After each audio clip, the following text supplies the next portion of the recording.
Okay, so welcome everyone.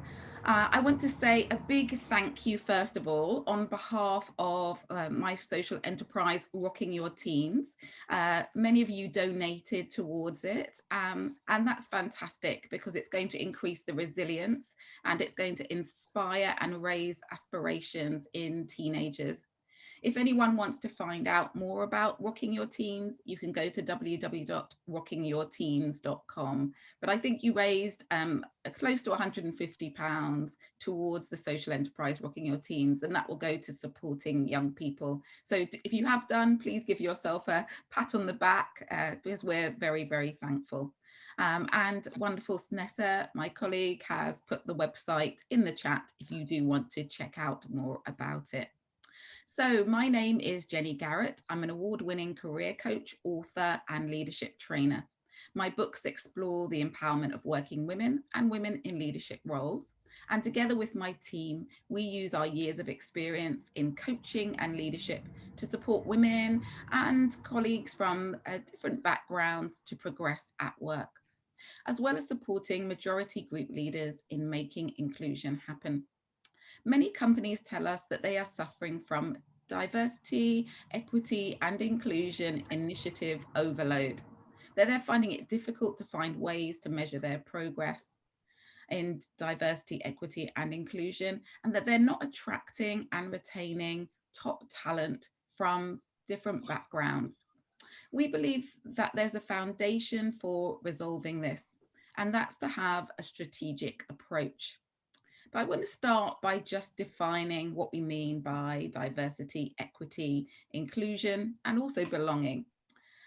You know, the thing is that people aren't diverse, really. We're all individuals. But organizations can be diverse because they can have a diverse mix of individuals from all different backgrounds. Yeah. So people themselves are not diverse. It's the organization that can be diverse. When we talk about inclusion, that's about making the diverse mix of people feel that they count and creating an environment where they can thrive, be themselves, and also feel that they belong without having to change themselves, without having to be assimilate with everyone else, but be valued for who they are. The idea of equity is recognizing that treating everyone equally maintains inequity. And the idea is that you have to recognize that we all need different things. Some of us will need a step up in one place, others in another. Some will be strong at one thing and others will be strong at something else. And the idea of equity is to recognize when you might need to give someone a step up in order to create balance and in order to create equality. As a line manager, this can be a really tough concept to grasp because you might think, well, I want to be fair and treat everyone equally. But treating everyone equally maintains the status quo. It doesn't create the equity that we're looking for. So in this panel discussion and Q&A today, top executive coaches, all listed in our diverse executive coach directory, are going to discuss why senior managers need to move on from the discussion stage of diversity, equity, and inclusion and get into a place of clear strategy. We're going to help you think about the things you need to consider when thinking about a diversity, equity, and inclusion strategy, and share some top tips on how to get there. Now, our coaches, who you can see here, Carol Stewart and Suki Collins, are listed in our diverse coaching directory, a directory which connects corporate organizations with coaches from Black, Asian, and ethnic minority backgrounds. And they're going to discuss approaches to help you develop your diversity and inclusion strategy. And as I've said, my colleague Snetta's here, and she has just posted the link to the directory if you'd like to find out more about it. It's a growing directory. All of the coaches are vetted, and there's some amazing quality of coaches who you and your organization should really be tapping into. So we also advertised that Nita Sharma was joining us. Unfortunately, yesterday, she found out there was a family emergency that she had to deal with. So unfortunately, she is not able to join us today. But we do have Carol and Suki. And how we're going to run the session is that they're going to briefly introduce themselves. I'm going to start off by asking them some questions, and then we'll open it up to your questions and your reflections also.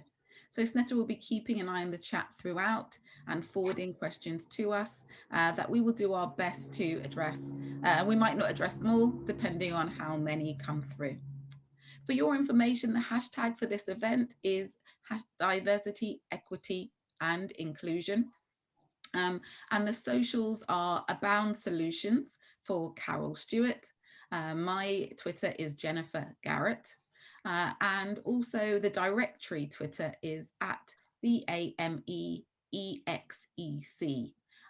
If you want to reach Suki, she's on LinkedIn, and we're all on LinkedIn also.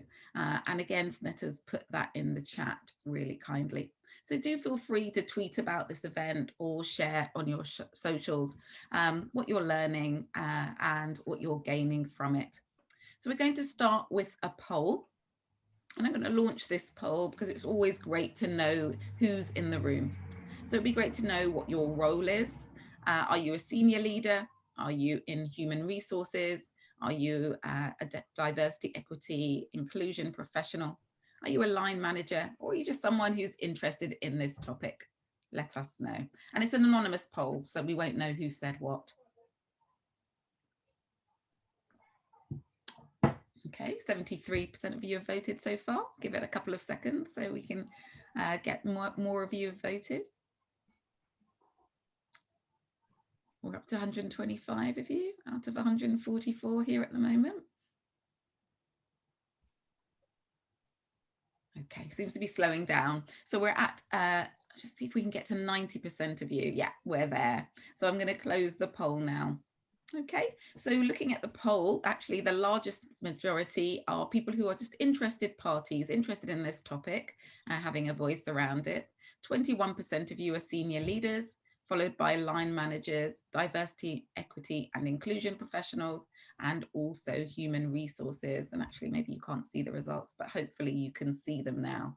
So great that you're interested and great that you're here.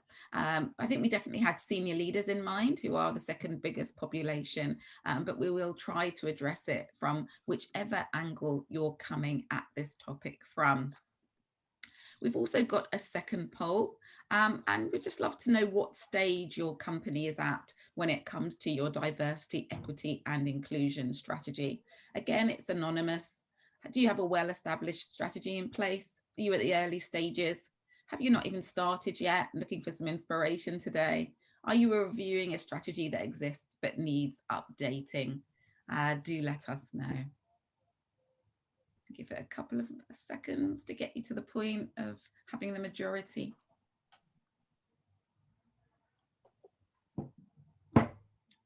Okay, 78% of you have completed it. See if we can get to 90% again. 86% of you.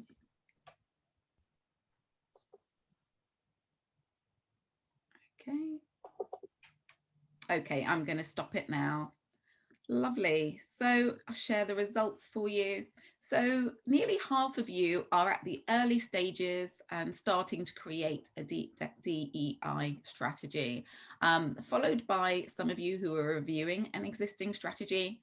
20% of you have a well-established strategy in place, which is fantastic. And then 11% haven't started.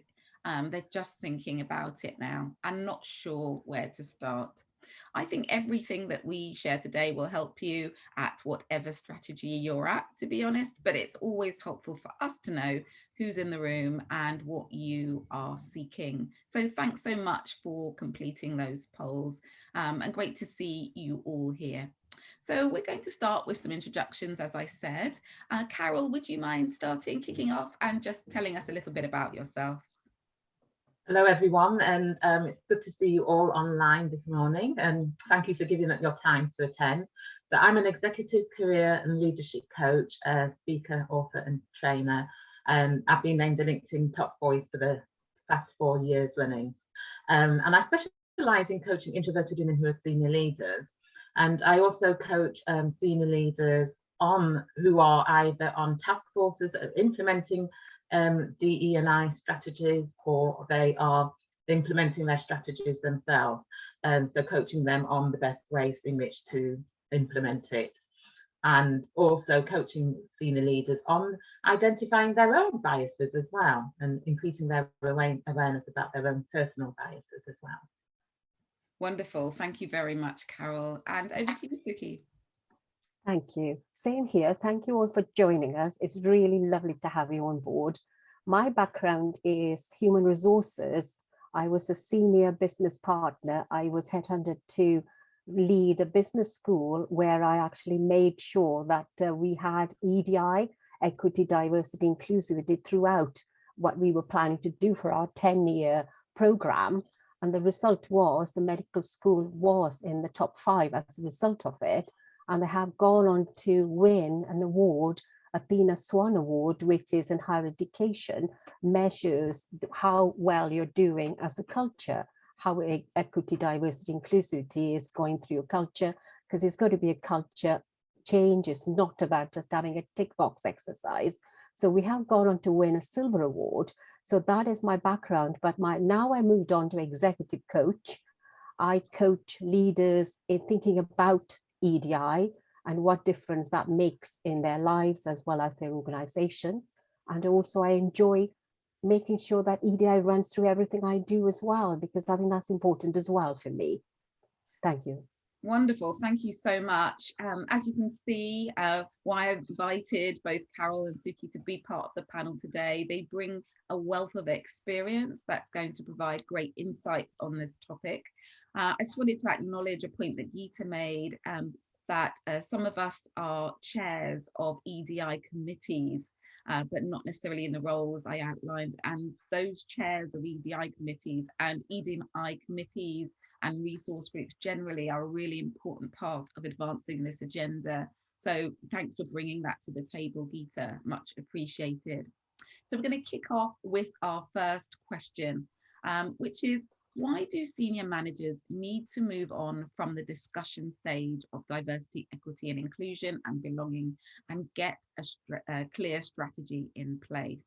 Carol, I'm going to start with you. Why is it so important? So first of all, I think that because there's whilst there's been some progress made, there's not enough progress. Prior to starting my coaching business, I was a senior leader within the Ministry of Justice. I had responsibility for a group of magistrates courts, and I was on the D&I board, Diversity and Inclusion Board. I was a champion for the area, and we were talking about it then and how it needed to be an integral part of business. But 17 years later, it still isn't integrated into business, and not only that, it positively impacts business performance. So it has a good effect on business performance, financially and otherwise. And also it's morally the right thing to do. And organisations need to be reflective of the communities that they serve. Wonderful, thank you. Yeah, really good points. Suki, what would you add? Well, I would agree with what Carol said, but also I would like to bring some research that's been carried out there by other organizations. McKinsey, for example, looked at it and they said, if you actually embrace EDI or DIBS, as they call it, diversity, inclusivity and belonging, and they said it actually, you would perform the companies 36% better than companies who do not have it. And also recently, Deloitte has done some research as well, where they actually said that your employees will perform 6 times more agile. So they got more agility, they can actually embrace change and resilience 6 times more. And also they are becoming 6.5 times more engaged employees. I've seen that difference in where I've been working at university level at 2 different medical schools and 2 different universities. One of them is in the Russell Group. Difference that makes, just stop talking about EDI, actually start thinking about embracing it, bringing it along into every aspect of what you're doing. And I've seen the difference it makes, because the medical schools that I worked in and the universities I worked in, we actually perform better, and as employees feel like community. And it does make a difference, because you feel that belonging makes such a difference, because you're happy, and happy employees perform really well. So the difference is out there to do it. So I would say stop talking about it and start doing it, start putting the foundations in place. Wonderful. Completely agree with you both. And that McKinsey research also shows that actually the companies who don't do this, they don't just perform average, they lag behind other organizations. So the fact is, it is an imperative to remain competitive and to remain relevant. I think it's so key, just building on both of your points. But also, if it's not embedded in strategy, because of the busy lives we lead and the busyness of work and the pace at which we're going, it slips off the agenda. And if it's in that strategy, if it's part of your organizational purpose and vision, it's part, you'd cut your organization through like a stick of rock and you'd see it. And that's where it should be, rather than a little cherry on the top, because the cherry on the top can easily disappear. So there's something about how do we make it part of us, part of our DNA, part of all of our conversations, not a nice to have, but something that's integrated. And to do that, you need to move beyond discussion, and you need to have a clear strategy in place so that it's always at the top of the agenda. I think it's so key.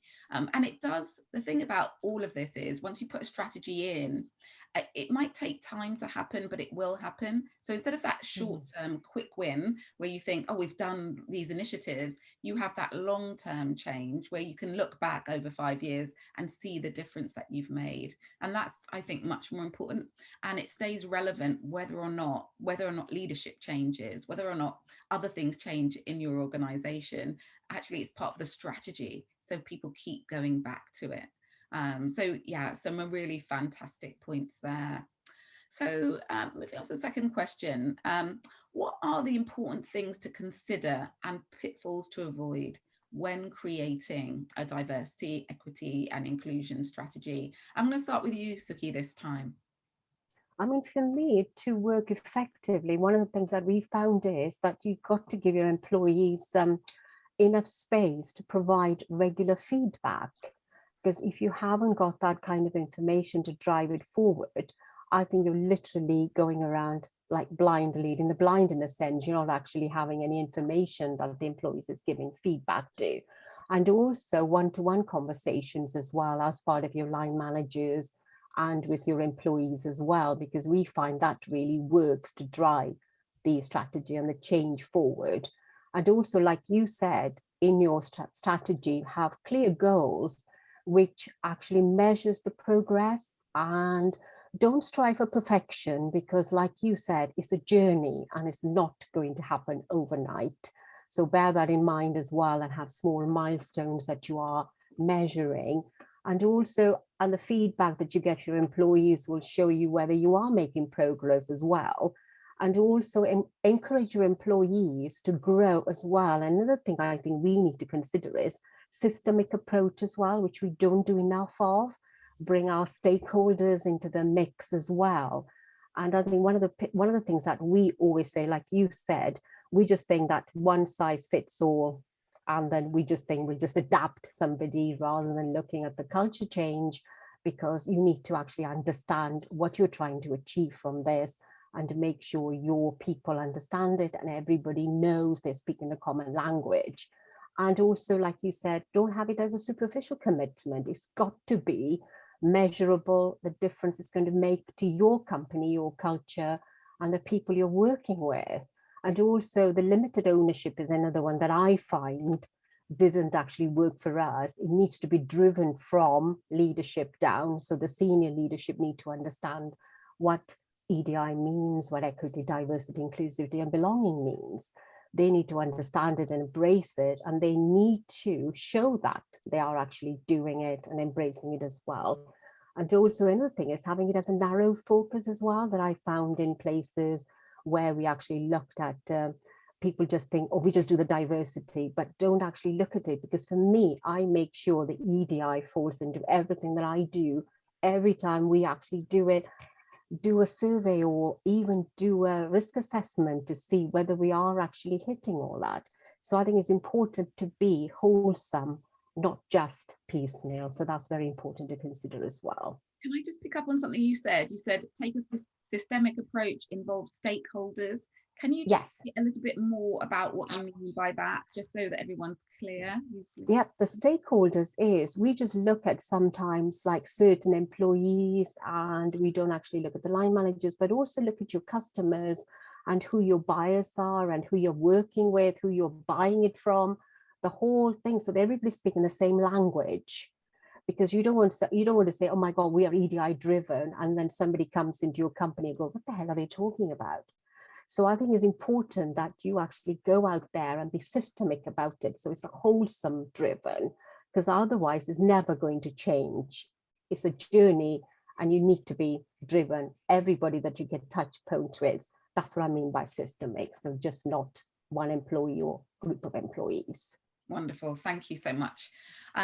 Carol, I know Suki said lots. She maybe said it all, but I'm sure there's more you can add. I'm so passionate. Sorry. that was a great response, Suki. You know, and I would just sort of echo what Suki has said, and I would sort of emphasize it is important that you get senior leader buy-in and commitment to it, so that you know, that they own it and take responsibility for it as well, because as Suki says, it needs to be driven down from the top. I would add to what she said is about as well as sort of the data, making sure that you are using evidence, analysing the data and making sure that it's evidence-based, and also looking at some of the pitfalls. Don't be reactive, be proactive rather than reactive. I know as a result of what happened last year with the death of George Floyd, some organisations did go into reactive mode. So you be proactive rather than reactive, and don't just make it a tick box exercise. So you know, some people, they've got things that they've had in place for years, like every year they may do a survey or a training, but there's nothing meaningful coming out of it. And don't just focus on one aspect of diversity. Look at intersectionality as well, because different people who meet at sort of different intersections will have differing needs.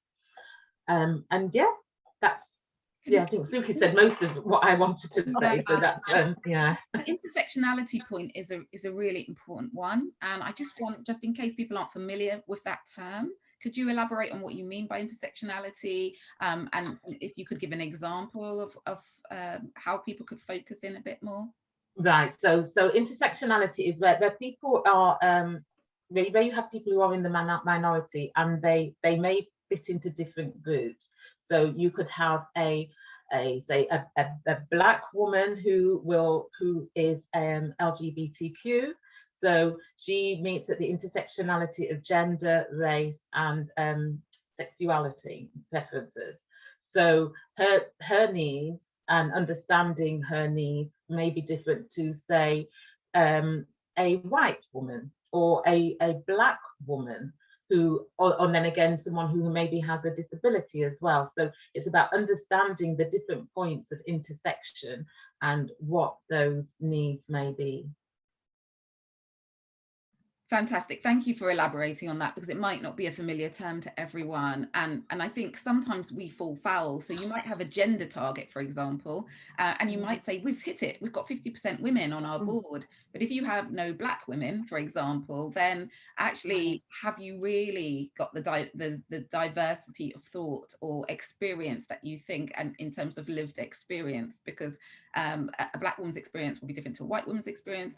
And as Carol said, someone from LGBTQ as well, experience might be different. And so it's really thinking about that. And what some organizations will do is say, I have a gender target, and I also have an ethnicity and gender target together as well. So really thinking about this, because you can solve something but not really have solved it, and really getting to the bottom of that.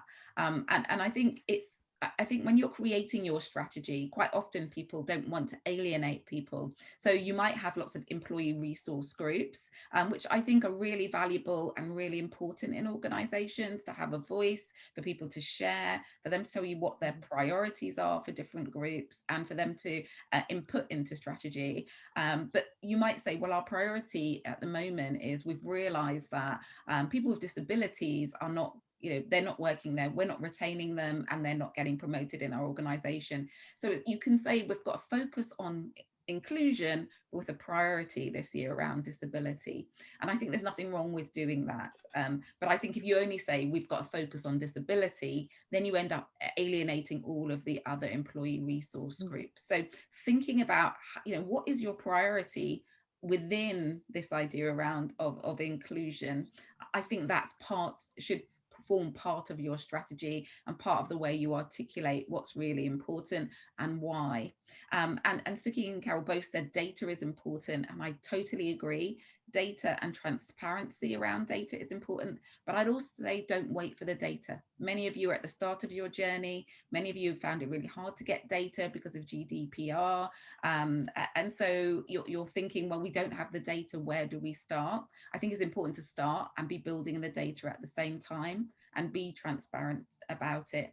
And some organizations who have well-established strategies are putting it out on their website. They're saying, this is our gender pay gap, this is our ethnicity pay gap, this is the issue we have, that we don't have anyone in our senior teams who's a woman, disabled, from a Black, Asian, minority background, etc. But we are working towards it, and we have a target.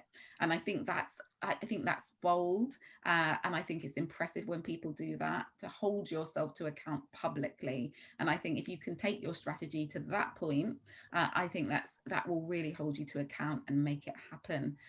So those who have something established, are you doing that? And I kind of challenge you around taking it to that next stage. So our final question before we open up to questions from the audience, so do type in the chat any questions that you have.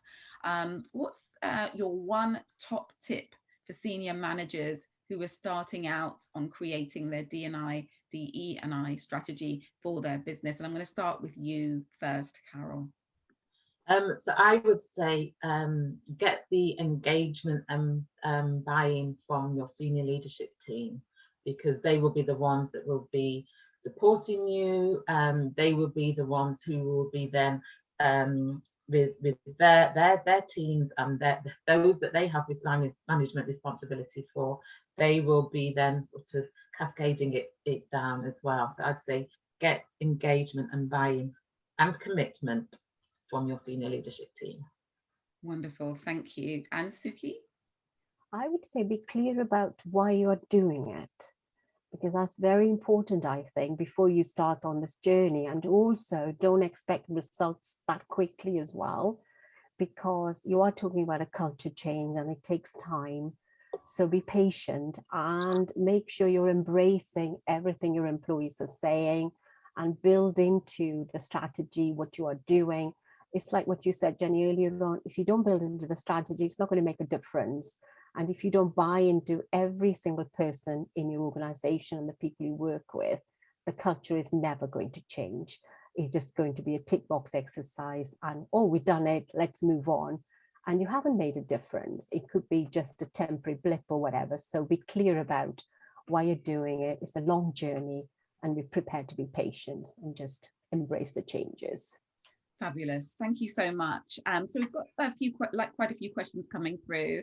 We will send you the recording, so we will send the recording, everyone who's asking. In terms of the research that we're mentioning, we will add that at the list with the recording, so you will get those links. So for those people who are asking those questions, the answer is you will get those things. So the first question is, can a DEI strategy be meaningfully created and delivered upon without explicit role resourcing in this regard? So assuming the general population of an organization are not yet critically informed in their own right, and therefore able to incorporate this issue central to their day-to-day role. So I guess it's saying, do you need experts who are able to make this happen? if most of the organization isn't aware as yet, and don't have the skills to be able to do it. Who wants to start with that question? I'm happy to go. So if you don't have anybody who has the skills within the organisation, then yes, I would say get outside support. And there are a number of places that you can go to for this. And there's a lot of advice out there. You have the CIPD website, which is the Chartered Institute for Personal Development. They've got a lot of resources on there, a lot of information on there. You have the BI Business in the Community website. Again, they have got lots of information and resources on there. So yes, if you haven't got the skills within, then definitely get the support in. Wonderful. Anything you want to add, Suki? Yes, please, Carol and Jenny. What I want to say is that don't just think that you're going to make a change by not actually observing what's going on around you as well. I mean, look on the websites, like what Jenny said, there are people are publishing what changes they're making, and see what will work for you as well. Don't just think that we're going to make a change. I read all this information, I'll just bring it in. But I think it's important to look at what's going on and make sure that what you want to do fits in with the changes that you want to make, and actually take it to your heart to do it. So that's very important as well.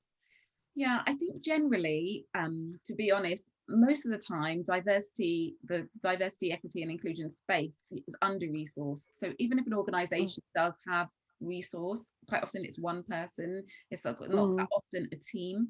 And how I see it is, you might be under-resourced, and I think it's about finding ways to make this everyone's challenge, because the team will never be big enough anyway. You're never going to be fully as resourced as you'd like to be, but how can you help other people educate themselves in this space in order for them to take ownership around it?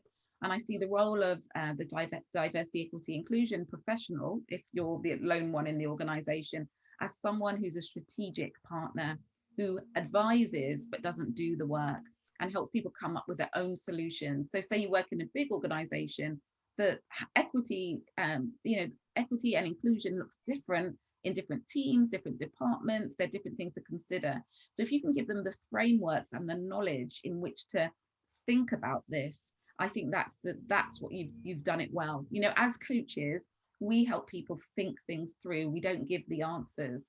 And I think if you can become a thinking partner, or someone who gives a framework for thinking and understanding, I think that's the role, as opposed to hand-holding, as opposed to doing the work or telling them what to do. But absolutely, and some of the work that I've done in the past, and I'm sure Suki and Carol as well, has been that sort of strategic, helping people think strategically about how they tackle this challenge as well.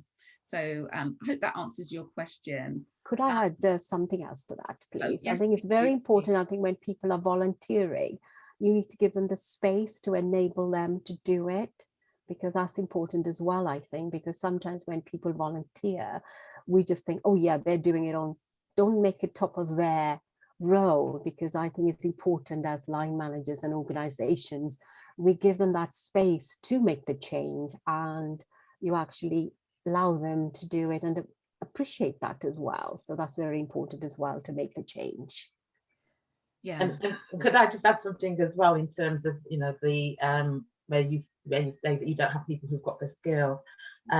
Sometimes, you know, you may be focused on maybe a particular level, sort of being the ones to do it, but you may have people at different levels who have got knowledge and experience. So have conversations with all levels within the organization. There may be people who are at a very junior level, but in a personal life, they may be volunteering on a charity, or they may be a trustee or a school governor or something like that, and they've got experience that way as well. So have conversations to really understand what everybody has in terms of what they can bring to it as well. Yeah, brilliant point. And I guess that point as well, something that we've brought up before is not expecting people from minority groups, or those from the protected characteristics, to necessarily want to lead on this agenda, because there's often an assumption just because you have a disability, you want to lead on this disability agenda, and that's not necessarily the case. So be careful not to burden people with that. Just think about that really carefully. So if an organization needs diversity, equity and inclusion advice on certain matters, rather than a whole coaching program, is there an advice line or service? I mean, as I mentioned, the CIPD website, they have got with some great resources. They've got some tools as well that you can use to sort of, like, they've got an analytical tool on there as well. So there are sites that you can get some good resources. It's a CIPD, Business in the Community. Harvard Business Review has got some great articles as well about developing strategies as well. Lovely. And actually, I've written a piece for the CIPD on supplier diversity, and I've got 2 guides coming out for the CIPD in the next month or so. One on how HR can engage as leaders in strategic diversity, equity and inclusion, and another one on actually what leaders can do themselves to advance it. So there definitely are 2 guides coming, I know, because they're in draft form at the moment, but they'll definitely be out within the next month. I mean, I use the CIPD resource all the time, being a member, because it's like Carol said, they are doing up to time research, and they also link into other research going on as well, to the point of being current. I mean, it's like one of the questions I think someone asked what research we were talking about earlier on, and I think it was the McKinsey and the Deloitte. I think we will put those links in as well. And also for private companies, there's a company called Glint.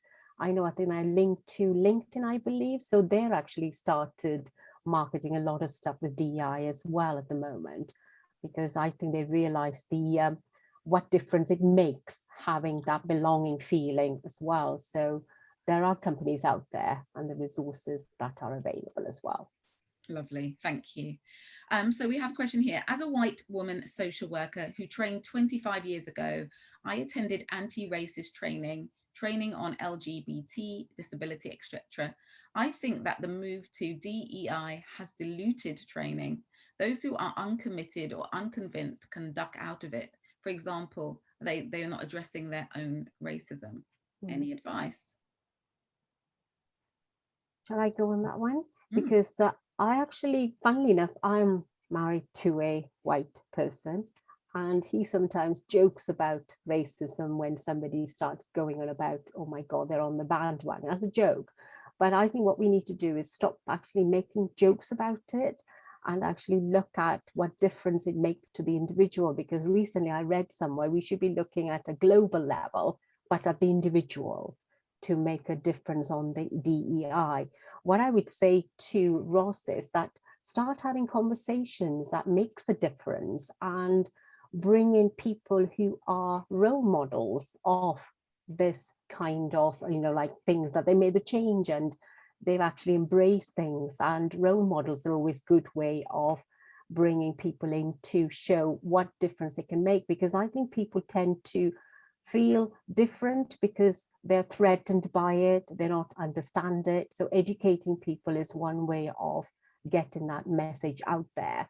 And I know that we got loads of role models that are coming out on the LGBT, disability and racism. There are so many good role models. It's not about looking at it thinking, oh my God, they're so different to me, but looking at what they can make to me as a person. What difference can they make to me to be a better person? Because I think that's very important to look into it as well.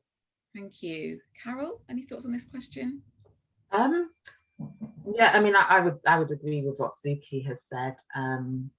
That I think it's about. I know a lot of people will throw unconscious bias training at it, but there's evidence that unconscious bias training doesn't work. It doesn't have a desired effect. But when you are it's about empowering people to understand what the issues are, and also to get the buy-in from people as to what the issues are as well. So it's often about helping people to understand that bias does exist, and that we all have biases, but it's what we do about them. So having that awareness, I think there's a piece that needs to be done on self-awareness as well. Yeah, and I would just add that for me, inclusion is a lens into understanding deeper. So if I'm thinking about inclusion and I have a team, a diverse team, and I realize that I don't know so much about someone from a particular protected characteristic, then I will delve deeper. So if I end up, if I have a colleague who's from the LGBT community and I don't know much, the idea is that then you're empowered to educate yourself around it. So it's not that you don't engage in these things. I think inclusion is the higher level. And then what you do is you go into it a bit and think, well, to treat this colleague equally, I need to understand the disadvantage that they might be experiencing and the challenges they might experience. And then for me to educate myself around that, for me to understand their lived experience, and then think about what do I need then to help them to feel like they belong, to be their best and to be productive in the workplace. So I don't see them as either or. I see inclusion as the lens. I'm looking for my team to be able to belong. And that means I really need to understand them as individuals and understand what's important for them, understand the systemic disadvantage that they might be experiencing, and think about how I can do something to level the playing field. So I don't think they're different. I think they're together. That's how I see it. And if I could add on to what you've said, Jenny, about, and I think a great way for people to get to understand people is to get to know people who are different to them, because oftentimes we interact with people who are similar to ourselves, but by consciously making an effort to get to know people who are different to you, and you get to understand their lived experience better. And I'll give you an example. My son, he is a black man, young black man from East London. When he was doing his training contract at a law firm, the managing partner said, who was from a different background, said he learned a lot from my son because my son was different to him. I think it's important to have an open mind, isn't it? What, like Jenny said and Carol said, don't just shut it out there. I think you've got to keep conversations going and have, create atmosphere where the conversations don't feel threatened. It's about getting to know each other, understand each other, because I think we just look at everything going on around us and we get so scared and we just think, oh my God, I don't want to talk about it. As a white person, oh my God, I don't want to talk about racism, or I don't want to talk about that. But I think even as white people, I think they probably feel the same as what we feel or other people feel. But unless you bring it out, as Sir Carol said, unconscious bias, bring it out to be addressed, you don't even know you've got that. So be open about it and don't be offended, because it's not a personal attack. It's about embracing the differences that's going to make us unique and who we are. So I think that's going to be, inclusivity creates that belonging. If everybody talks the same language, not frightened of it. So I think that's very important as well, creating that space for people to talk as well. That's very important as well. Okay, great. So you've touched on that the next question that I was going to ask, which was about this idea of white people maybe closing down and being scared of, being accused of being racist, and so then not speaking up, and that creating paralysis in the organization. And there is a book called White Fragility, and a lot written about this idea. But Carol, do you have any thoughts on what you can do to engage people so they don't feel that fear of being accused of being racist, and they don't as well, gaslight people, so make them feel like their experience isn't valid because of their defensive reaction? So, for example, as a Black woman, if I said, I feel like I'm experiencing some microaggressions, these things have been said to me, and then the white colleague saying, no, they're just talking, don't overreact. So that sense that then nothing changes and people don't feel heard. Just wonder about your perspective on Yeah. it. I mean, I would say it's about creating safe spaces, listening spaces where people can listen to each other without judgment, without criticism, and share their understanding and their experience. And you know, and I totally understand how, you know, someone who is white may be afraid to speak about, because they don't want to come across as being racist, or there may be things that they don't necessarily understand. So that's why I think it's important to have safe listening spaces where people feel safe to talk so that they can understand. Yeah, absolutely. And we've got a book recommendation here, The Power of Privilege by June Sarpong. And I would definitely recommend White Fragility as a book to read that can help your colleagues. The thing about it is, as a white colleague, you know, you have to engage in this with humility. You don't know it all and you might make a mistake. But if you are clear about your intentions and articulate those intentions, people will always be forgiving and understanding, because we are all human beings and we all make mistakes.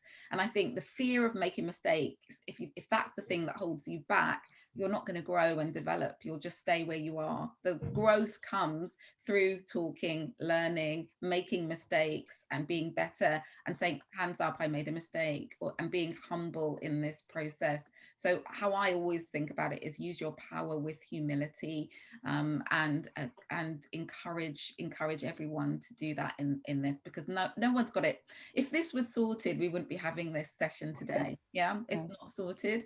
And the only way for us to move forward is to be communicating, talking, conversing, really listening to each other and trying to understand each other's perspectives. So I mean, it's like Barack Obama said when he became president, embrace the differences that will make you a better person of who you are. So I think that's important as well. Don't be frightened of talking about it. I mean, challenge it, but in a nice way. Don't be aggressive about it. And also, you know, if somebody makes a joke and you're offended by it, just say, oh, I didn't like what you just said. Why don't you say this way, that makes it better or something. So you're not actually putting them in the wrong foot. You are giving them that bridge, I suppose, in a sense, to walk across it so they're not offended. So you're leaving somebody in a better position than you met. So that's important as well.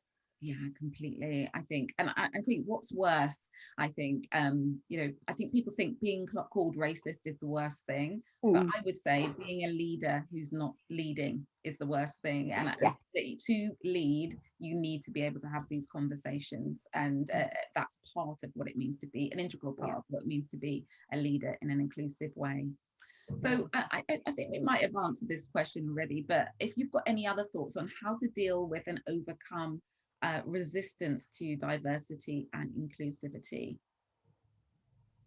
I think have, like we, you know, Carol and I and you said, create spaces where people can actually start having conversations and show them, I think, what difference it would make to them as an individual, the team, the organization. It's not about, oh my God, we're talking about it again, but it's been proven out there, research and books being written, what difference it can make if we live the best people that we can be. So I think that's very important to take on board. It's just not about saying, oh my God, I'm going to do it and whatever. No, it's about the best person I can be is to embrace everyone's differences and learn from them and what I can, and also give what I can to make the world or the people around me a better place as well. So that's important as well. Anything you'd add? Sorry, go on. No, I was just saying, do you want to add anything? Okay, yeah. So what I would say is try and understand why that resistance is there. It might be that, you know, they've seen initiatives over the years and nothing has progressed, and they're thinking, oh, not another one. Or so trying to understand why that resistance is there, and just highlighting the benefits, as Suki has said, that the benefits that are. So you're highlighting the benefits, you're showing the benefits, not just to the organization, but to the wider community and to society as well. Absolutely. And I'd also go back to something Suki said before. She said, what's the why for creating your strategy? And I think that you can help people find their personal why. Why does inclusion matter in their life? Because all of us will be touched by a situation where a family member, a friend has been excluded, has felt different, whether that's neurodiversity, whether that's sexual orientation, whether it's race, whether it's gender. And I think connecting them with that feeling that they don't want themselves, their friends, their family to feel can really help them remember why this is important. So that can be, what is your why around this? Why would it matter to you for people to be included? How has this affected your people close to you? That, and how would you want to make it better? Can be a great connection in. So we have interesting point about intersectionality. Our strategy includes priorities for both women in senior posts and separately Black, Asian and minority colleagues in senior posts, for example. I get that ensuring intersectionality between the two is smart. What additional benefits might that bring? So there's this idea of it being smart, but what different additional benefits might that bring? I'll start with that, to be honest. The fact is that if you have them separately, what you might not realize is that, for example, if we talk about, there's some research that says that Black women see and have informal interactions with senior leaders in organizations less than any other group. Okay, so if you think about that, if you start to understand the data and really set targets around it, you can shift the dial on that. If you just have Black, Asian and minority colleagues and you just have gender, you might get white women being moved up. You might get Asian men being moved up, but Black women could still be missed. And so the idea is, when you really think about intersectionality, you really get to see the groups of people who, although it might look like you're shifting the dial, are still being missed, because you can look like you're achieving, but there are groups of people who might still be being ignored, excluded as a result. So that's the important thing about intersectionality. It helps you really see the groups of people who, although it looks like you're making progress, their lives might not be progressing. And if I could add to that in terms of what Jenny said, so by your including intersectionality, you're tapping into talent and the innovation and the creativity that will bring to your organization as well. And it's going back to what I said about looking at it systemically as well, what both of you just said, Jenny and Carol, is looking at the whole picture. I mean, you don't want to leave anybody out. You don't want to just progress one at the detrimental to another. It's about actually looking at everybody and making sure that you are not just ticking boxes, but embracing the differences that everybody is bringing and progressing what you're trying to achieve. So that's important for doing that intersectionality. Wonderful, wonderful. Okay, there's so much here and so many more questions. We will post lots of links afterwards. So Suki and Carol, if you have any links, we'll post them. If you can share them with us, and then we can make sure we post them when we send out the video, because unfortunately our time has gone so quickly. Oh, no.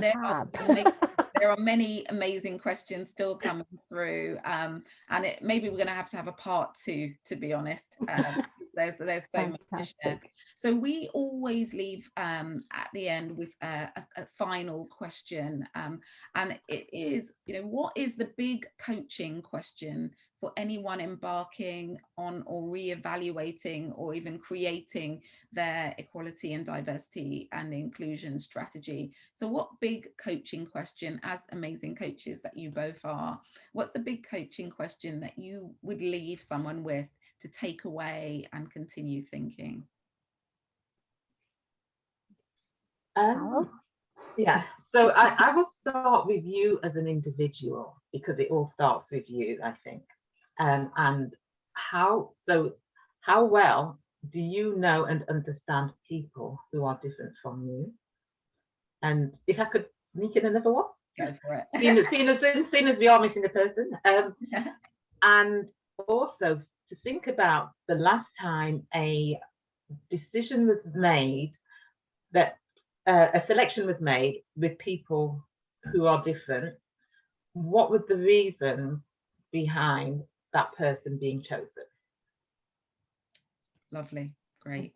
Really I mean, good for question. me, I always want to know is why are you starting on this journey? What outcome are you looking for? What difference is that going to make to your business and the individuals within your company? I mean, that always be my question when somebody says, come up with an EDI plan. Okay, why are we doing it? You need to understand the why and what is difference is that going to make to from the organizational level to the individual and also people around you as well. And so that's a very important question to start with, I think, for me. Wonderful. And I think when we look at this, it can feel overwhelming because there's so much to learn, and we're all at different stages on our journey. So I would help you ask yourself a question around your strengths. What do I bring to this that can be helpful? What do I have? What qualities, skills, resources, attributes that do I have that I bring to looking at equality, diversity and inclusion that could be helpful? Because we'll all have something that we can bring to it, even if we might not be an expert on the whole thing itself. It's been such a pleasure, a real pleasure. There've been amazing questions. There are lots. I do definitely think we need to have a part 2 on this subject again.